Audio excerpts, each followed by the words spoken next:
We are live on the Bullpen Podcast. It is week 3 of the regular season, or 2, depending on how you look at it. Short week the first week, long second week, and then we are now into week 3, essentially 2.5, whatever the heck you want to call it. I am your host with the most. My name is Chris Krogerman. I am joined by my main man, Adam Kunos. You can follow us all on the Twitter box at ShyBears1985, at Kunos19, and at the Bullpen Pod on Twitter. Also, remember to rate, subscribe, like, all that fun stuff on all your podcast providers for the Bullpen Podcast. My fun is under the Bullpen Lounge still. Name changes are super hard when you podcast. Didn't know if you knew that, but now you do. So we are sponsored by Fanatics, brought to you live and in color on YouTube and Facebook and Twitter, I guess. I mean, they keep switching their video things, so God knows where we land anymore. But Fanatics is our main sponsor. Head on over to Fanatics, get all of your Nike Authentic Collection gear, get your City Connect gear. The Astros had the best City Connect launch ever. I'm not sure exactly what that means, if it's most sales or whatever, but they posted something about that. Go check it out on our Twitter page. Adam, Mr. Kunos, senior Sox fan, how are you tonight? I am doing good. Yeah, so the comment on that, the Astros, from what I read, broke all pre-sales with City Connect jerseys. I think they sold over 3,000 jerseys within like the first 2 days after launch. But like you said, the jerseys are absolutely fantastic. They do kind of tie in the space element. They are wearing them tonight, so they are debuting those jerseys tonight in Houston. So if you are a fan of the team, tune in and you can see them wear their, I guess, spacesuits on the field. They should maybe retire those because they're getting. We won't talk about what's happening right now, but Shohei's on the mound, and yeah, go watch that game if you can, and you'll know why I'm not saying anything. But yeah, Shohei's got like 10 Ks through 5 or something like that. But yeah, good shit happening in the hardball tonight. We have a great show planned for this evening. Going to talk about the weekend recap, tell you about how bad we sucked at predicting the outcomes of the series. Kinda. I mean, I guess we split sorta. And then Adam, did you make a bet with the wife on the White Sox Tampa Bay Rays? Are you getting to enjoy your series victory this time? So there was no bet on the series this weekend because we were at a wedding this weekend. We were both in the respective bridal and groom parties. So she was busy with the bride. So distracting her with baseball, my lawyer advised against it for fear. But when the series shifts to Tampa, I am sure we will have a bet coming up, and we'll see how that goes this time around. If you remember last year, folks, I did lose that bet and had to don Rays gear on a show. So we'll see what happens this time. If we make the same bet, if I don more Rays gear, or if she will be donning White Sox gear at her job, as you see this off camera, she is doing a puke in the background. So that doesn't seem fair to me. The White Sox series in Chicago, you just avoid the bet altogether because you have a wedding or whatever to attend. White Sox take 2 out of 3 from the Rays, and you just don't get to really do a dance. You should at least you work for Disney, man. You should bring home some sort of costume. She should have to wear it out in public and get just a shitload of toddlers coming up to her. Maybe get a Chippendale costume. That seems to be probably her height. Most ladies are pretty short, so I'm guessing your wife is 5'5" or under, but just a guess. I have no idea. No, she's actually she's actually about my height. We're both about 5'10", 5'11", so she says 5'9" in the background, so she's fairly tall. She'd still fit in a Chippendale costume. I've seen those costumes. They're tall. They're tall enough. Anyway, beyond that, White Sox take 2 out of 3 from the Tampa Bay Rays. White Sox are currently 6-5 in the Don't get me started. That we got at our asses the kicked by the Guardians. at the top of the division. Speaking of the Guardians, they are in second at 6-5. So they have a plus 22 run differential, but I think they had that one game against the Royals where they beat them like 17-1, right? Yeah, Or something like that. they had a 17-1 victory over the Royals. So, I mean, take it for what you think it. Take it for granted at this point in the season. It's not taken for granted. Did You happen to see the Royals official tweet on that game? I don't know. I think I glanced at it. I don't remember what their official tweet was. What do you remember what it said? Yeah, it said Guardians 17, Royals not 17. Yeah. And then it just said like moving on or something like that. It was pretty funny. Can I just say, when teams get blown out, their Twitters are absolutely just. I think there was one time where the Diamondbacks they got blown out and they posted a black screen that said, "We don't remember today's game." Yeah, they're funny. Or like when Jake DeGrom went down to the minors and that minor league team said, "No, please, no, God, don't send him back here." It was like the Port St. Lucie Cardinals or one of the Cardinals organizations. It was pretty funny. These social media account managers are top notch. They're funny people, and most of them have a good sense of humor and can take a joke or dish a joke, even against themselves. So back to the AL Central. Guardians are the only team in the division with a plus run differential. White Sox at the top of the division with the 6-5 record. Guardians also have a 6-5 record. But the White Sox have a -5 run differential. The interesting stat here is the expected win-loss for the Guardians is 8-3 when they're only 6-5, and for the White Sox it's actually 5-6 when they're 6-5. So not that big of a difference, but they play each other starting tomorrow. So hot AL Central matchup starting tomorrow, April 21st. Didn't they just play each other? They had a doubleheader today. They got snowed out. They got snowed out on Monday, rain out yesterday, and they made up a doubleheader today. They got another doubleheader coming up later in the season. And it's a traditional 9-inning doubleheader, not the 7-inning doubleheader. Right. So right. The who won today's games, Adam? Cleveland won 11. White Sox not 11. Take a number off 11. That's how many runs they scored. The second game was a little closer. It was a 2-1 victory for Cleveland, and then they finish up the series tomorrow, 1:10 first pitch. Before the White Sox travel to Minnesota. They actually have a big AL Central road trip there, so they play Cleveland going in. They got Minnesota coming up, and then they face Kansas City. So it's a good thing for the White Sox if they can at least kind of salvage some of this road trip to kind of assert some dominance in the AL Central, put some distance between them and some of the other teams in the Central.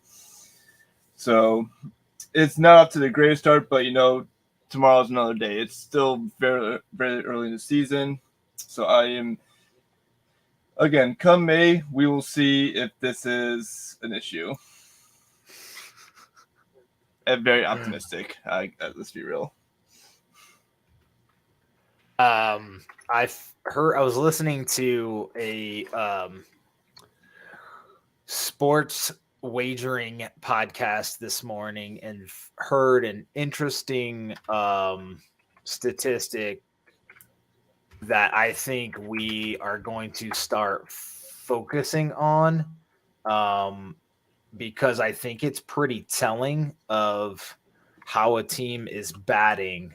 And if I can freaking find it again, I will start bringing it up. But Adam, why don't you tell the folks about the next series? The Brewers and Cardinals split a 4-game set in the National League.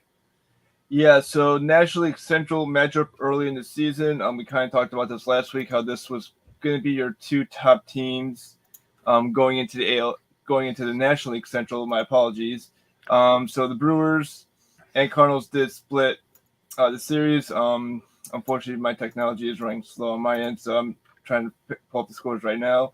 But again, this was a series that we both picked to have them split. So I just thought on paper that this series was more even than it looked. But again, these teams are going to be going into the division race down the season. So I expect these two teams to be your top teams going into the Central. I mean, yeah. I think we both picked Milwaukee to win the Central, to come out of the Central this year. But St. Louis is that tricky team who's going to be kind of in it. So Brewers won the first game 5-1. And then I believe the Cardinals came back and took the middle two games, with the Brewers taking the Sunday finale. So any thoughts on this series from your end, Chris, on what you saw? I think the Cardinals are for real. My freaking camera's frozen, but I think the Cardinals are legit. They played well and split the series with the Brewers. Wainwright pitched well. You know, the interesting thing about the Brewers is that their pitching staff just is not coming out as strong as we thought they would from jump. Sorry, folks. Chris have some technical difficulties on this, but as you were saying, the Brewers pitching staff, which was elite last year, having some difficulties coming out of the gate, not coming out strong. They are having some issues. Peralta has struggled in his outing against the Cardinals. Gave up a ton of runs during the series. We saw Hauser in Game 3. He lost a close decision, 2-1 to the Cardinals. And then on Sunday, the Brewers did bounce back, and they did take the finale of the series. They took that finale 1 second here, ladies and gentlemen. They took the finale 6-5. Cousins came out with the win. He's now 2-0 with a 3.660 ERA. Hader comes in with his fourth save of the season. So how do you look at the Cardinals and the Brewers? Obviously, the Brewers are your defending National League Central Division champions. They were in the League Championship Series 4 years ago. They've been in the playoffs 4 straight years. So we expect them to be there this year. Craig Counsell in Milwaukee is a great manager. He has that team clicking on all cylinders. The Cardinals are again our tricky team. Remember, they had that 20-game winning streak last year where they kind of snuck in and took that second wild card spot from Philly. Cincinnati was also in that race as well. So St. Louis, again, is going to be a tricky team. I think they will compete going forward in the division. But again, I believe it is Milwaukee's division to win. We'll go into the next series. We're going to be talking the San Diego Padres and Atlanta Braves. The Braves are out doing a West Coast trip right now. They're currently in LA. But they did stop in San Diego for the first part of this trip. So they had a 4-game series as well. We're going to jump right into the second game. Braves won the second game 5-2. O'Day picks up the win. Johnson picks up the loss. Jansen picks up his first save in a Braves uniform. We're going into Saturday's game. As soon as my computer pulls up again, ladies and gentlemen, we are having some technical difficulties on this end, but we will get through this episode. So going into Game 3, here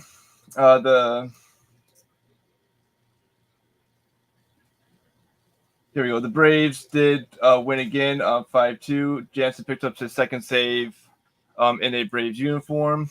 Anderson picks up the win. Martinez picks up his first loss in a Padres uniform. And then going into Sunday, the Padres do take the Sunday game, so they end up splitting the series.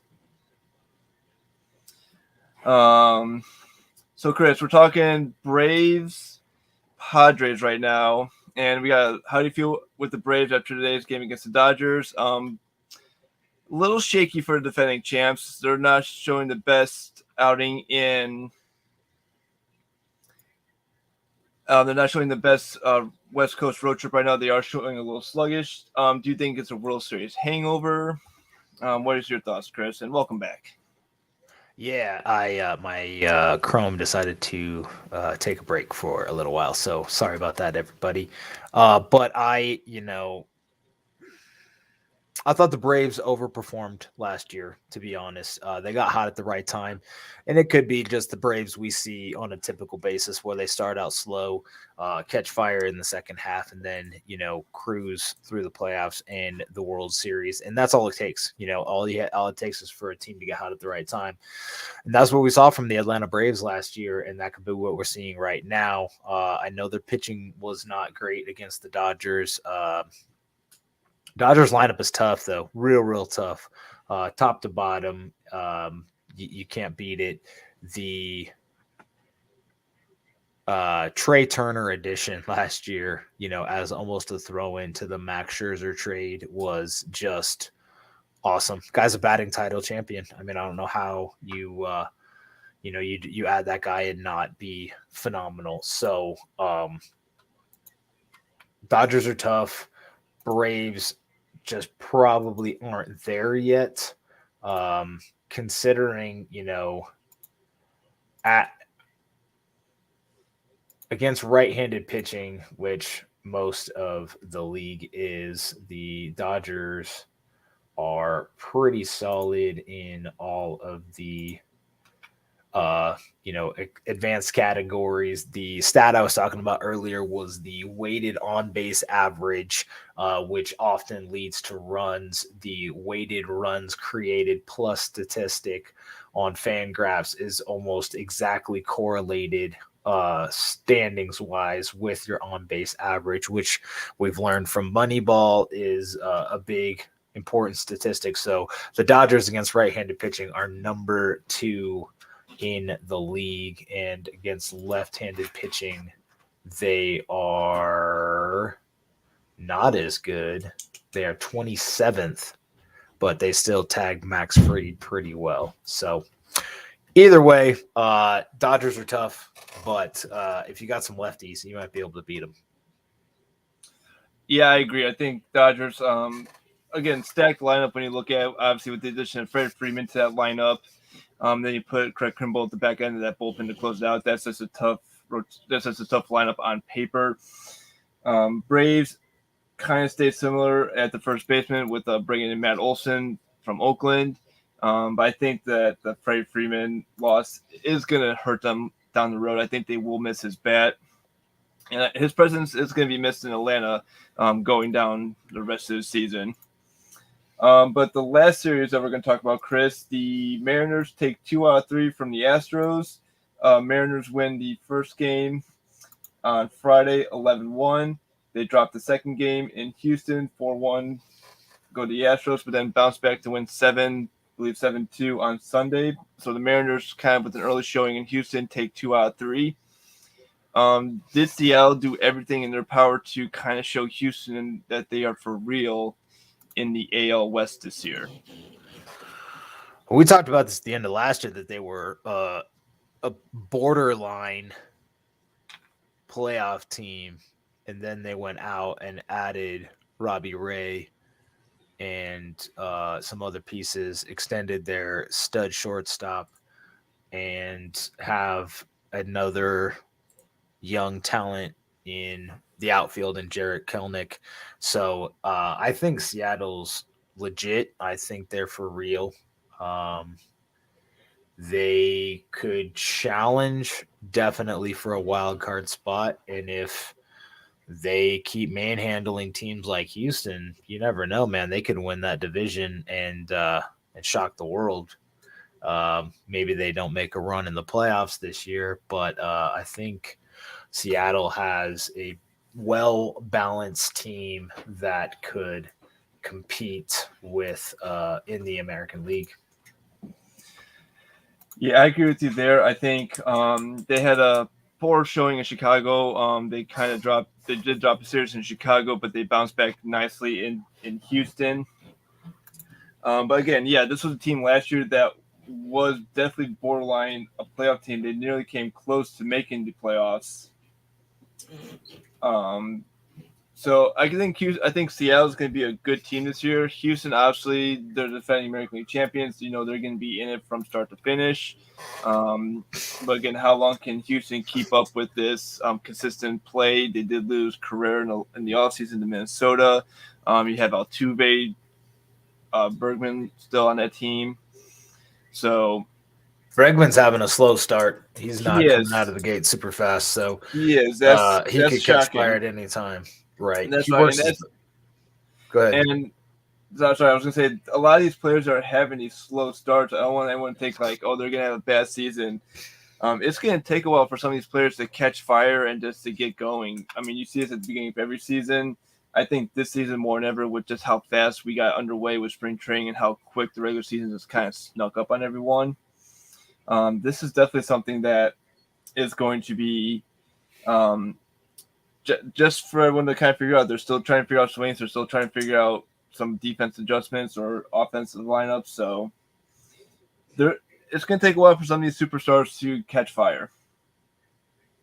You remember last year when we were talking about the NL East being the weakest division in baseball? Yeah.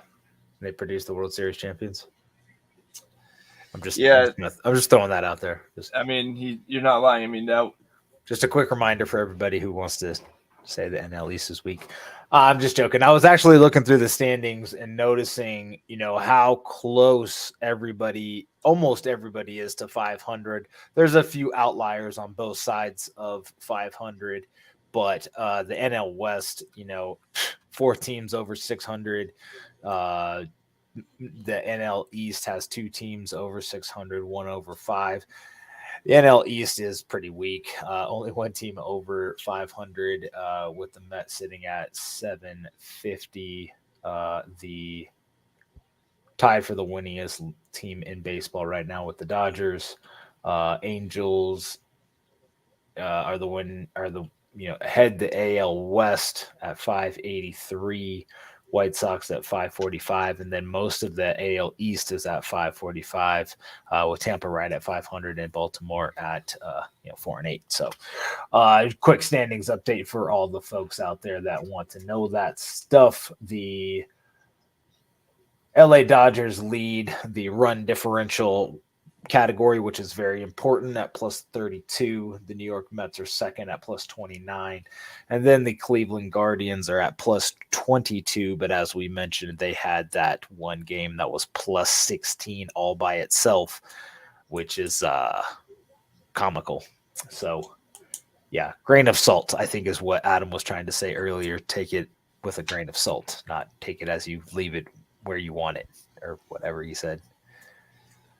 Yeah, and we're going to kind of shift, Chris, because we have some potentially breaking news coming up. Miguel Cabrera, if you're watching MLB Network right now, ladies and gentlemen, is up. He is 1 hit away from 3,000. So he is currently 3 for 3, 3 signals, and he is 1 hit away from that magical 3,000 hit career in his career.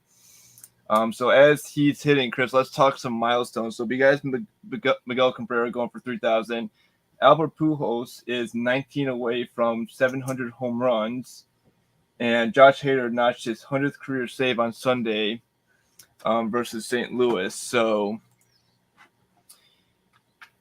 give me your impression. I think we talked about this last year. Which would you rather have, 3,000 hits or 500 home runs? Which would I rather have? Yeah. I'd rather have 3,000 hits. I think it's way harder. I feel like everybody and their mom has freaking 500 home runs. Let's look at the list. How many 3,000 hits people versus how many 500 home run hitters? Yeah, I'm going to look this up. You tell me what you think. Tell me what you think is more, or what would you rather have? Are you saying if I was building a ball club or if I was an actual? If you're an actual player, which would you rather be going for, 500 home runs or 3,000 hits? Ooh, I was wrong. Damn it. So 32 players have hit 3,000 hits, have 3,000 hits. How many players do you think are in the 500 home run club? 500. I want to say 17. Wow, you think I was that far off? What's Half? the actual? Like half? It's 28. Okay. So it's really close. It is. 32 3,000 hitters and 28 5 home run hitters, which that's really cool if you ask me. That it's only 4 players different between the two. And I'm trying to log into my freaking base MLB TV so I can watch this, but it's not playing games with me, or it's playing games with me. Hold on. Well, before you log in, ladies and gentlemen, Miggy Cabrera did strike out, so he will have to wait till tomorrow. Sorry, he'll have to wait till tomorrow to get to 3,000. He'll finish tonight, 3 for 4. Wow, still, though. Wow. He is now 1 away, so we know that 3,000 hit is coming at any day now. So we'll definitely let you know as soon as that 3,000 hit happens. But as for me, the question you posed, I'd rather, I like going for the long ball. Give me 500 home runs. 500 dingers for Mr. Kunos. 500 dingers for Mr. Does Kunos. that, so like, I mean, you're 5'10", 5'11", you said, and you weigh roughly what? 160 pounds. So do you think that really fits your framework? What position did you play? You like middle infielder? I play middle infielder, so I'll play short second, a little outfielder sometimes. So you're like Ozzie Guillen size, maybe a little shorter. Hey, feisty. Feisty. That's why he wants to hit 500 home runs, folks, because he probably doesn't get a chance to do that all that often. But that's cool. I can appreciate that kind of desire. I wish I could actually get the bat on the ball more often, but I guess when I do, it goes far. So yeah, that's I'm like Dave Kingman. I can hit the ball far, but I don't hit it very, very, very well or very often. Lifetime 220 hitter, but 350 home runs or 500 or whatever. So that would be a lot of fun. Either one I think are really cool. As far as pitching goes, Adam, would you rather have 300 wins, or there's only one in the 5,000 Ks, right? Like Nolan Ryan. Yeah. So 300 wins or 3,000 Ks, I guess.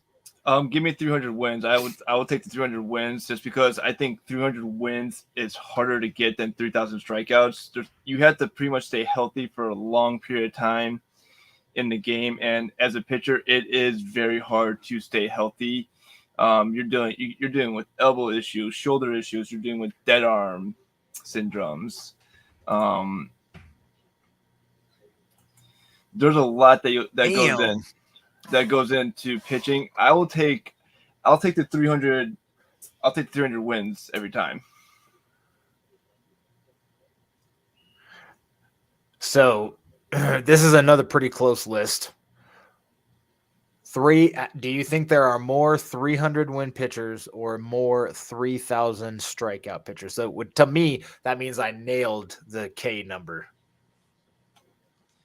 I would say there are more 300 win pitchers than 3,000 K pitchers. That is true. By how much? By how much? Oh. How many more 300 win pitchers do you think there are? I'm going to go low on this. I think there's maybe just 7 more 300 win pitchers than there are 3,000 K pitchers. Very close. There's only 5 more 300 win pitchers than 3,000 strikeout pitchers. So there are 19 3,000 strikeout pitchers and 24 300 win pitchers. The more interesting stat is how many have joined the 300 win club since 1990, which is a good 32 years ago now. 32 years ago? Okay, I know. I'm going to say probably 5 pitchers have joined that club since the 90s. Okay, you're one off. It's 4. And can you name the 4? I think you can do this. Okay, let's see here. Because you're the man. We got Randy Johnson. Check. Greg Maddux. Check. I'll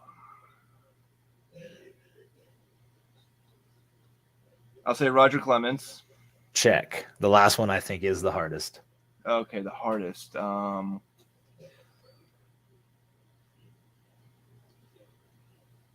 Is it Tom Glavine? It is Tom Glavine. Hey, way to go, Adam. Told you guys. 4 for 4. He's the man. He knows his baseball, remembers his statistics and all of the trivia. Don't take Adam, or don't go against Adam in the baseball trivia world because he'll smoke you. So I was thinking it was either Glavine or Andy Pettit. I was thinking Andy Pettit, but I think he came up just short of 300. But I know Glavine, I'm vouching that name. Notched his 300th. So, but all good stuff. So yeah, we'll have to wait to see Miguel punch his ticket for 3,000, and you have to figure once he gets that 3,000 hit, he's going to be in the Hall of Fame. I mean, 500 home runs, 3,000 hits, World Series championship, 2 MVPs, triple crown, just multiple All-Star selections. You have to think he's walking into Cooperstown. I think he's day one, first ballot, like the ideal candidate for what a Hall of Famer is. Miggy's the man. He knows how to handle the bat. That he does. So you said Albert Pujols hit 681. He's 19 away from 700. What is there, like 2 700 people, maybe 3? So you have two 700. From I remember, 2 700 home run hitters in the club. You have obviously Henry Aaron, who set the all-time record before Barry Bonds broke that record. So he would join Aaron and Bonds in that category. For 600 home run hitters, you obviously have Ken Griffey Jr., Albert Pujols, Willie Mays, Rodriguez, and Sammy Sosa. Yeah, Sosa, Rodriguez. I think Pujols can do it, and if he gets to that 700 mark, I think I'm gonna say he has done it the right way because he's done this obviously during the steroid age in baseball, early 2000s. He's been a very good hitter, consistent hitter year round. He has had some down years out in Los Angeles with the Angels, but he is just a good, consistent hitter. I mean, he's the machine. He's the machine in St. Louis, and that is a well-oiled machine going into his last, what potentially could be his last year with the Cardinals. Alex Rodriguez retired with just 4 short of 700, and that's a little bit of a bummer. I mean, I know he was in the steroid era as well, and was caught, I guess. So Babe Ruth and Henry Aaron are the only two that that didn't have the sauce. But Josh Gibson probably hit 900 in his illustrious career in the Negro League. So shout out to that ball masher. Other active players. Miguel Cabrera is at 502. He's 28th. Nelson Cruz, who we all know is like 400 years old, is at 450, and he's hit 1 this year. And then the next closest active player is 97th on the list, and that's Giancarlo Stanton, who is at 349, which is still pretty significant considering I don't think Stanton's that old. He made his debut, so he's been in the league for 12 years. So, yeah, pretty cool stuff when you consider Miggy's accomplishments: 500 home runs, 3,000 hits, and then obviously Albert Pujols. Josh Hader. Saves are a fake stat, so we're just going to skip this. I'm just kidding. Josh Hader's a bad person, so we're going to skip it. Aww.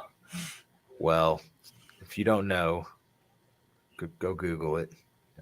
No, he's I mean it's something. 100 saves is something. I'm not even sure like what kind of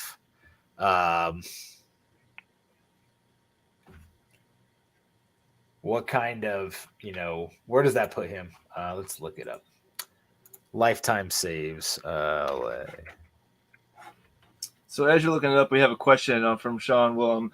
So the performance enhancement side, on the performance enhancement side, how do you feel if everyone uses? Should they stay, or should the stats stay the same? Good. That's actually a really good question because that has been brought up a lot when it comes to performance enhancing drugs, and definitely in the late 90s, early 2000s with um, certain players using it, certain players not using it. I mean, I don't think you should take anything to give you an edge in the game of baseball. I think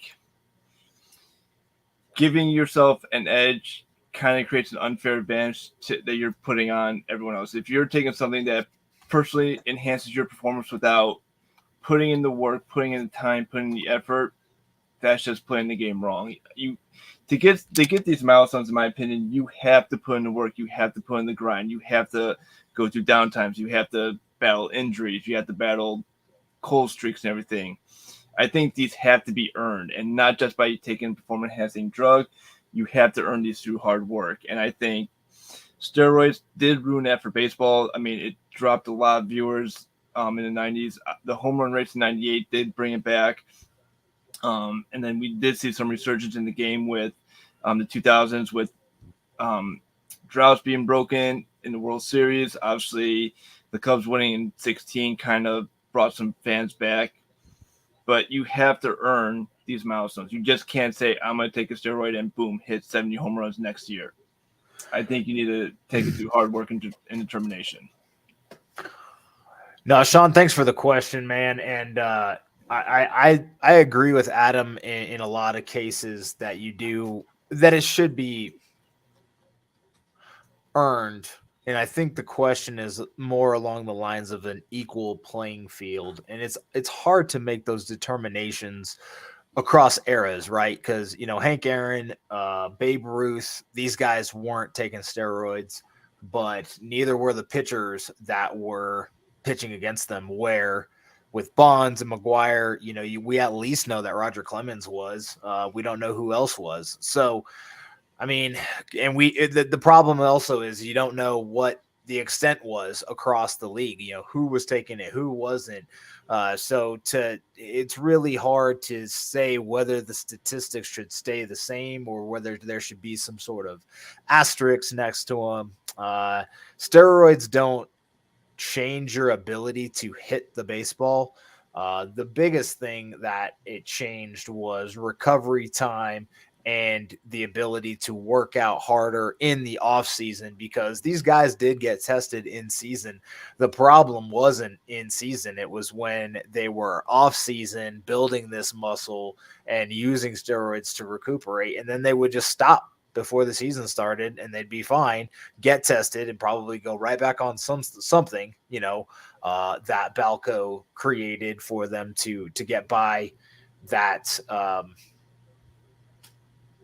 that test. So really tough question. I myself have struggled with this a lot. I used to be very anti, steroid era, and these guys are cheaters. And, now I'm just like, whatever. I mean, it is what it is. There's nothing we can do to change the past.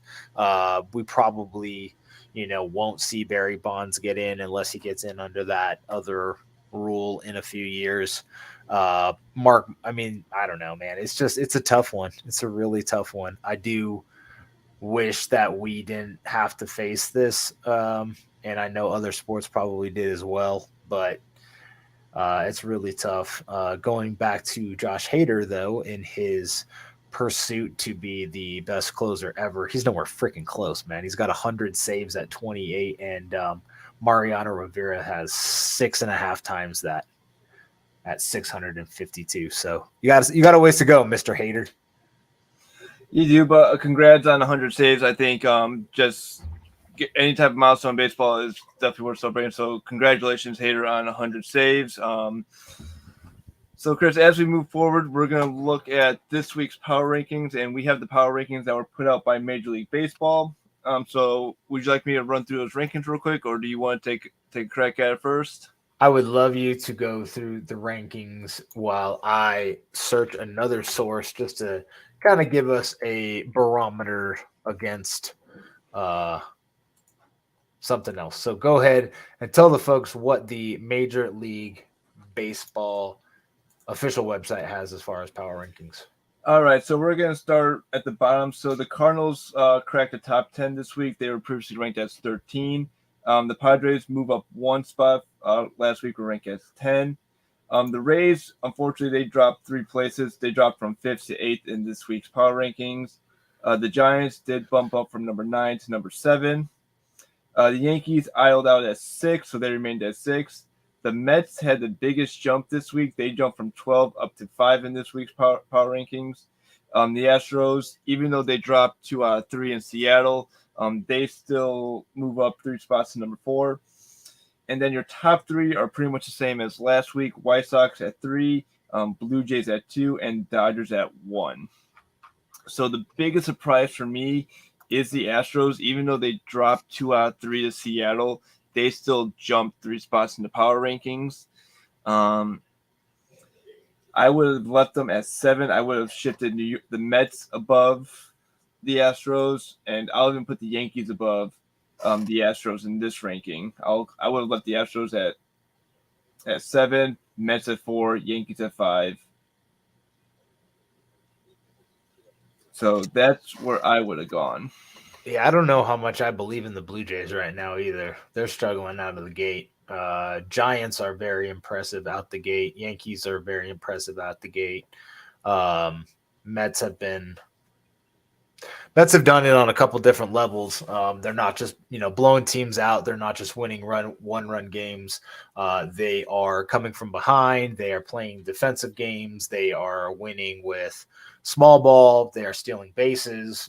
They're also winning with the long ball. So I think they're obviously. I am a Mets fan. We all know that. So I watch a lot more Mets games than other teams. But they have beat the Phillies, who I think are a pretty solid team. They took 2 out of the first 3 from the Giants. They look like they're going to lose the third game, play again tomorrow.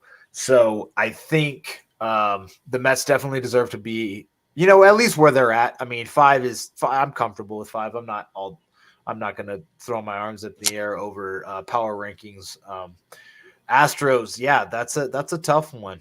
They went up in the standings when they lost games, and I want to look back at so I wasn't able to pull up the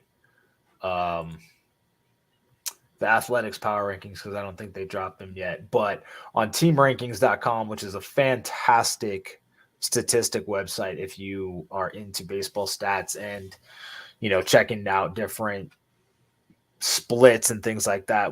Team Rankings has a lot of stuff along with Fangraphs and Baseball Savant. But they have the Dodgers, Yankees, Blue Jays, Mets, White Sox, Astros, Braves, Padres, Rays, and Red Sox. So the Astros at 6, 6-5. They're in third place in the West. They lost 2 out of 3 to Seattle, like you mentioned. But they beat the Angels 3 out of 4. Only took 1 out of 2 from Arizona, and then they beat the Angels again. So I think they're still going a lot off of preseason stuff. But Team Rankings has a lot of great predictive stats to back up their claims of rankings. So Blue Jays at 3 is also something that was a little surprising. 2 out of 3 from the Rangers, who I just don't think are there yet. Split the series with the Yankees. Took 2 out of 3 from Oakland, which I don't know if you guys saw the Oakland Athletics attendance today, but it was 3,700 people, and that's just ouch. That's brutal. So that is a very interesting power rankings from Team Rankings as well. But yeah, Adam. So the Cardinals on Team Rankings are 16th. Padres are in the top 10. Rays are in the top 10. Trying to see who else isn't Giants. Giants are not. They are 15th on team rankings. So, yeah, there are definitely some power rankings are always a fun topic, because it's at the writer's discretion. It's more of a feel than necessary statistics. Tough games could be won or lost and definitely affect the power rankings. So, I think these are going to, these are the teams we talked about preseason, most of them. The Cardinals were sneaky last year. We thought they were going to be sneaky again this year. Still thought the Brewers would win that division. Their pitching has not been as solid as it was last year, but they're still, in the top half of the league in power rankings. The Angels, I think, are one of the teams to watch in terms of movement. If they can stay healthy, then they can definitely, make some noise. Oh, definitely, I agree. Again, these are very early power rankings. I wouldn't take too much stock in them. Bet your life on them. Bet my life on them. Yeah, that's not a safe bet. Let's just be real. Bet your wife on them. Wait, no, don't do that. Absolutely not. For sure, we definitely don't want to do that. But this is a fun year of baseball so far. I think we're, as teams get more settled into the season, we had a very short spring training. So as teams get more settled into the season, we're going to see a lot cleaner baseball, and we'll see some of these better teams pull away. So until next week, it's been a really good time tonight. Thank you, everybody, for tuning in and asking questions and providing feedback. Adam, anything else for the folks? Before we go, Chris, I want to get your thoughts on a story that kind of broke a couple days ago. The Padres announced that they will be wearing sponsorship logos on their jerseys starting next season. I know we tweeted out from our page. I know you tweeted that you're perfectly fine with it, that the NBA has been doing this for the last couple seasons. Mm-hmm. This has been getting mixed reviews from, I would say, purist baseball fans, just because they think the game is becoming more commercial, which obviously this is a commercial product. This is a product that you buy, that you pay for, that you sell advertising for. This was inevitable. You saw this coming.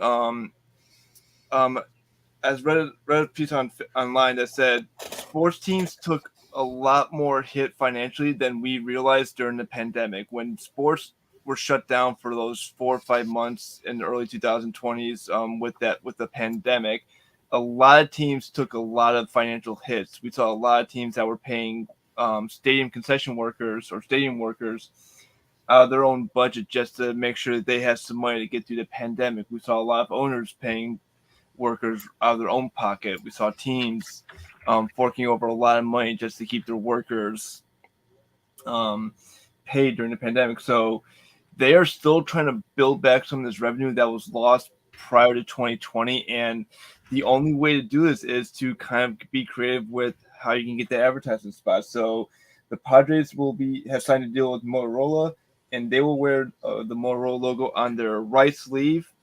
So if you look at a baseball jersey, the sleeve patch is usually about 4 inches in diameter, in size on the sleeve.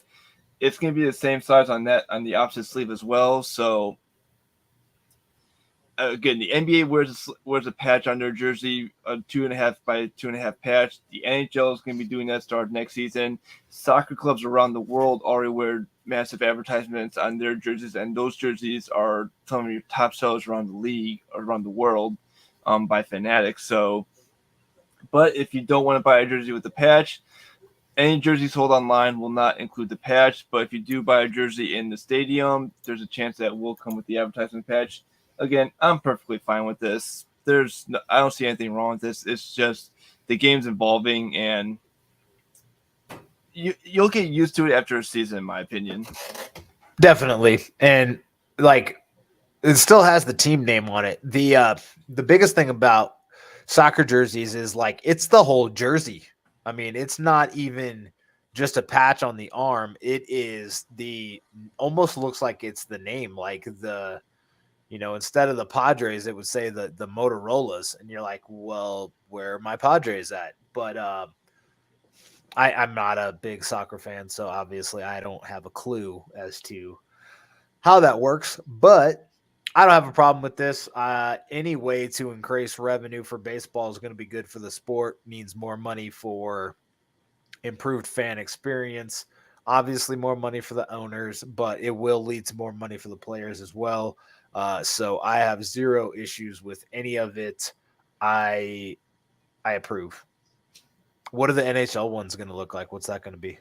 NHL ones, it's going to sit on the upper right shoulder, upper right chest of the jersey. It's going to be a 3.5 by 3.5 by 3.5 patch. That's with a sponsorship logo on it. It's just going to be colored to the team colors. It could stand out. NHL is working with their helmet ads. They have a ad for their home helmets, their away helmets, so they kind of bounce back and forth. Major League Baseball will not have different sponsorships for different uniforms. It's just going to be one sponsorship for every team going forward. They will start this postseason, so when we get to postseason this year, they're going to have helmet ads. So you'll see ads on the helmets starting in the postseason, and that could be. I mean, it can be interesting. It depends on where they put them. I think they're going to put it on the side of the helmet, like we see in Japan. Japan does this all the time with. In their professional baseball league, they have helmet ads. We've seen the World Baseball Classic a couple years where international teams are wearing advertisements on their jerseys. I mean, you don't see it, but most of the jerseys have a manufacturer logo on their sleeve or on the chest, so they're already promoting an advertisement on the jersey to begin with. So, again, I have no issue with it. It's just another way the game's evolving, in my opinion. For sure. I mean, they're gonna. I don't know how it didn't happen way before this. The NBA introduced it a little while ago, and I didn't even notice it right away. And then I think the Lakers are still the ones that stick out the most to me because their sponsorship is Wish, and it just cracks me up because Wish is like everybody's kind of go-to joke when you're ordering things online. You think you're ordering a I don't know, say a full-size hat, and you get like a mini helmet, and you're like, what the heck is this? The Wish size, right?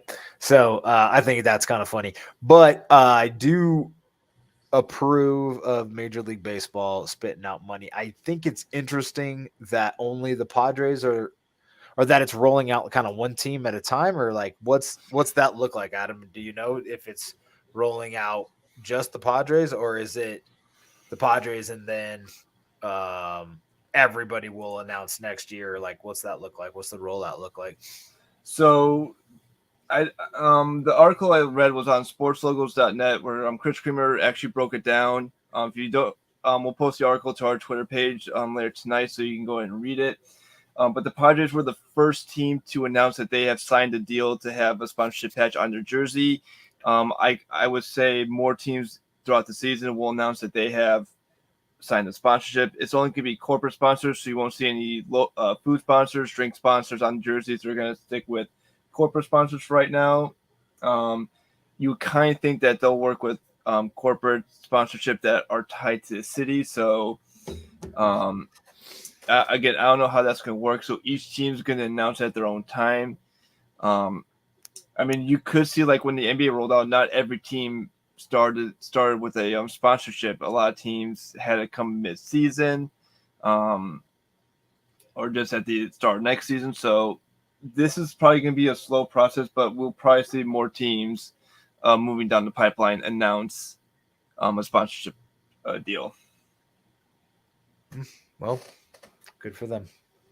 That's very, very fascinating. So, looking forward to seeing what sponsorships go with what teams and how they are displayed on the jerseys. Yeah, we'll keep you in touch with who gets what sponsor and how that affects their jerseys. I will say one thing: the Motorola logo has been colored to Padres logos, so I would assume that all these logos will be colored to the team logo, so that way they kind of fit the jersey theme of the team, which I think is a good idea.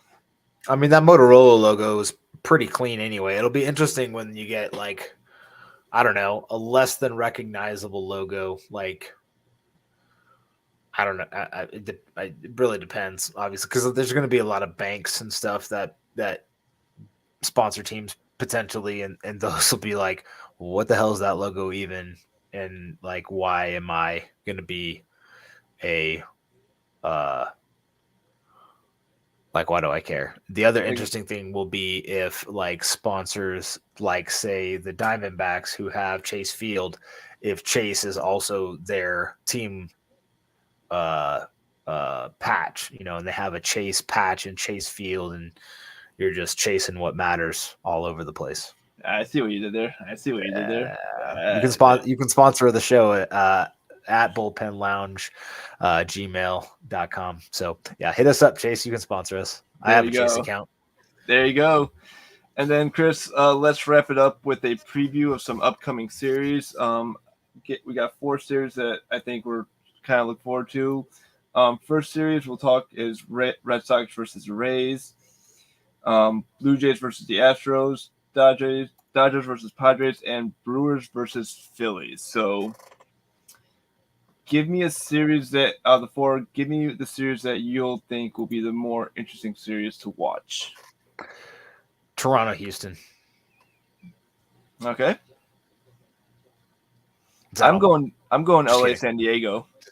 Yeah, the Battle of Southern California is always interesting. I think that Toronto, Houston is just 2 teams that were, well, the Padres should have been in the playoffs last year. They just had a complete meltdown. They were really good at the beginning of the year, if you remember. All 3 NL West leaders, the Dodgers, Giants, and Padres, who were all plus 100 in run differential at one point last year, and then the Padres just flat out fell apart. But the Blue Jays were knocking on the door last year, and then obviously the Astros went as far as they did. So that's why I think they're going to be the most entertaining series of the weekend. But I do think that Dodgers Padres series will be good. I don't know if I trust the Padres yet, and I'm very, very scared of the Dodgers. Yeah, I'll agree with you. So here's what MLB.com has as the pitching matchups going for LA San Diego. Let's make sure it's a 3-game series. Yeah, 3 games. So game 1 is Urias versus Martinez. They're both pitchers are 0 for 1. Urias has a 3.86 ERA. Martinez has a 4.5 ERA. Going game 2, the Dodgers have yet to name their starter for game 2. Yu Darvish is taking off game 2. He's 1-1 with a 6.28 ERA. And then closing out the series, you have Clayton Kershaw and Sean Manaea going at for game 3. So obviously Kershaw's 2-0 with a 3 ERA. Manea's 2-1 with a 1.42 ERA. So I think game 3 is the better pitching matchup. But obviously when you get like Yu Darvish on the mound in the middle of the series, he's going to be a good game 2 pitcher. Again, I'm with you. I just don't trust the Padres right now. And something about the Padres is, can they kind of put last year behind them? Because again, I remember last year I said I would lock them in as the second wild card. I was calling a NL West wild card game halfway through the season last year, and it ended up not being true because they had that epic collapse, and they brought in Bob Melvin to take over at the helm for San Diego. I wouldn't be surprised if I see an LA sweep this weekend series in San Diego. I would not be shocked if it was an LA sweep.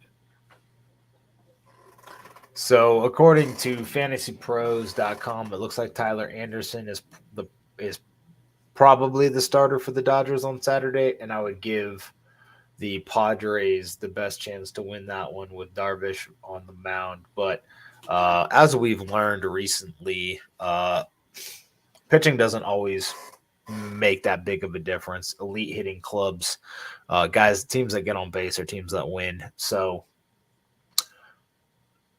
yeah, totally possible, but I think the Dodgers take a 2-1 series for this one. But as far as the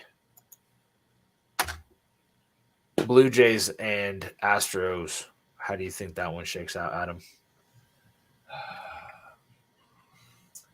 I would give the edge to Toronto in this series. I mean, Houston did not look like a competitive team when they were facing Seattle.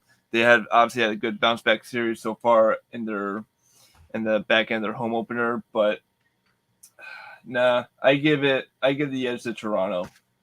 And they just got shut out by Ohtani, 6-0. So I'll give the edge to Toronto in this series. So it looks like Houston will roll out. Whoops, where'd I go? Verlander, Urquidy, and Garcia for the series against Toronto. All are solid pitchers. Verlander, obviously, very, very talented. Garcia, top 50 pitcher in the league.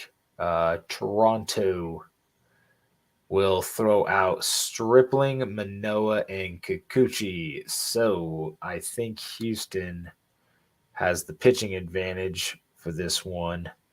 Manoah's solid, Kikuchi inconsistent. So I think Houston probably bounces back and takes this series 2-1. But you have the Blue Jays 2-1, or do you have the Blue Jays sweeping? I take the Blue Jays 2-1 this series. I'll give Houston at least one. All right. Let's have some difference of opinion. That's what I'm talking about.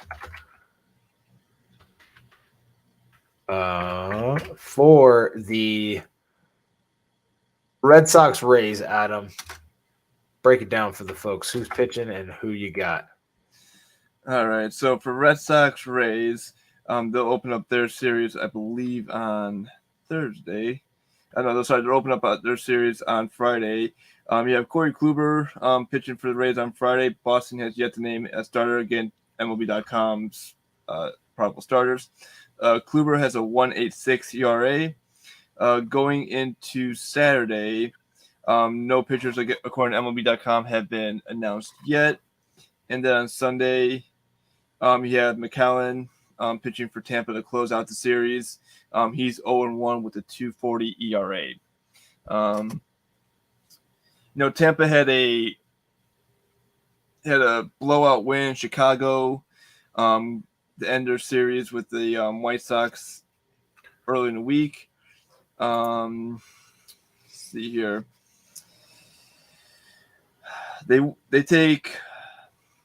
I believe they dropped 2 out of 3. Take 2 out of 3 from the north side of Chicago. So after dropping 2 out of 3 to the White Sox, they go to the north side and take 2 out of 3. So they're sitting 5-6 right now. They're sitting close to the top of the division. Right now, they're 7-6 already, fourth place in the division, +5 run differential, half game back at the Yankees. I'll give Tampa in this one. I think Tampa has a more dangerous offense. I know they're going into Fenway. I know they play the Red Sox well. I give Tampa the edge. I'll give them a 2-1 series victory in this one.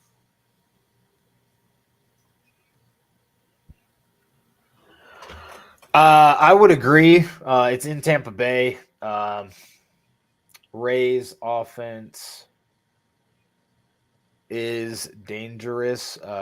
Weighted on base is in favor of the Rays by about 30 points. So I think that they hold the advantage.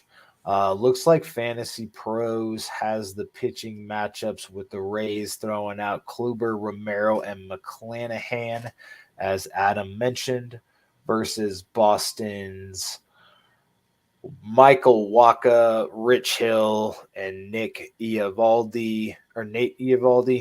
Why can't I remember names right now? It's Nate Eovaldi. Give me a break. Wacha and Hill are both over the hill. But, I think Tampa's definitely got the upper hand in this one. I will also go – you know what? I'm going to go a little Rays sweep action. Okay, so you'll give the Rays the broom. I give the Rays a 2-1 series victory. Works for me. And then, Chris, I'll start with the final series that we're watching this weekend. It is the Brewers versus Phillies, kicking off on Friday in Citizens Bank Park in Philadelphia. Peralta versus Suarez. Peralta's 0 for 1 with an 11.57 ERA. Suarez is 1-0 with a 5.87 ERA. Going into Saturday, you got Hauser versus Wheeler. Both pitchers are 0 for 2. Hauser is a 2.89 ERA. Wheeler has a 9.39 ERA. And then closing out the series, they're actually your Sunday night game of the week on ESPN. Lower is going for the Brewers. Noah for Philadelphia. Lower is 1-0 with a 3.48 ERA. And Nola is 1-2 with a 5.52 ERA. I'm going to give a Brewers broom. So, Milwaukee, I'll give you the sweep of Philly this weekend. I think Peralta has a bounce-back game. I think this is where you see Milwaukee's pitching finally click in. I think they finally get that pitching turned around. I think this is serious to kick it in. I'm giving a Brew City sweep in this one.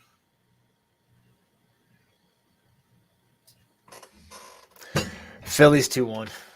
Gross. Okay. I think the Phillies have better hitting against the pitching that they're going to face, and Milwaukee hasn't figured it out. So I'm going to ride the hot hand. You're going Brew City sweep. This is going to be interesting. So to recap for everybody, the Red Sox Rays, I have Tampa Bay 3-0. Adam has Tampa Bay 2-1. Blue Jays Astros, Chris has the Astros at 2-1. Adam has the Blue Jays at 2-1. Dodgers Padres, Chris has 2-1 Dodgers. Adam has 3-0 Dodgers. And then wrapping up the Brewers versus Phillies.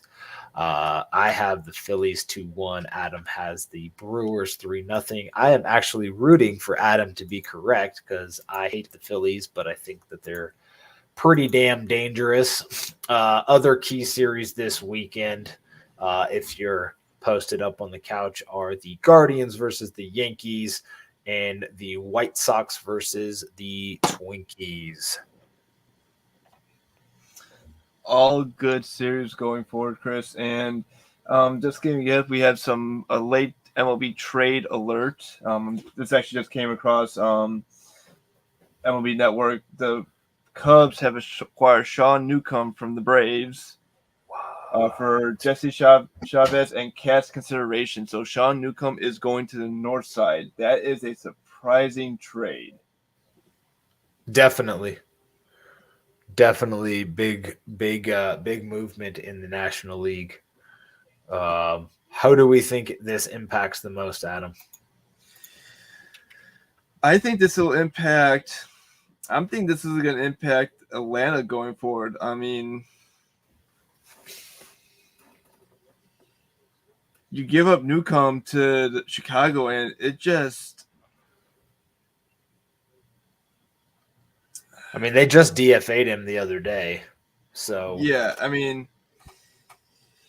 it's always tricky when you pick up a player that was designated for assignment, because obviously they are having probably not the best go around in their career right now, but you never know. A new place, a new location could up their production. They could have a kind of bounce back couple weeks with the new uniform. So I don't know. We'll see. Again, Sean Newcomb is going to the Chicago Cubs. The Braves would get Jesse Chavez and cash considerations in return. So always love it. Fantastic. Good. Always love when we do breaking news during the game or during the show. Good for the Cubs. Jesse Chavez. Cool beans. Well, Adam, are there any other breaking news moments that we need to tell the folks about? I don't think there is at this moment. We have a lot of good baseball coming up. MLB The Show 22 is out. If you haven't gotten your copy, go ahead and download now to PlayStation 5, Xbox, wherever you do your gaming on. Download the game. I believe that is it, Chris. I think thank you for everyone for tuning in. We had a couple of comments throughout the show. Thank you to Sean for your comments. Also to Shining Knight Gaming, who dropped a couple comments on YouTube. Thank you guys for tuning in. Thank you for the comments and the feedback. We truly appreciate it. Most definitely. It's the best shows are the ones where we can interact with you guys, catch your feedback, answer your questions. So we are excited to have you as fans of the show, guests of the show, listening in with us. Thanks for another great episode of the Bullpen Podcast, and we will see you next week. Have a good night, everyone.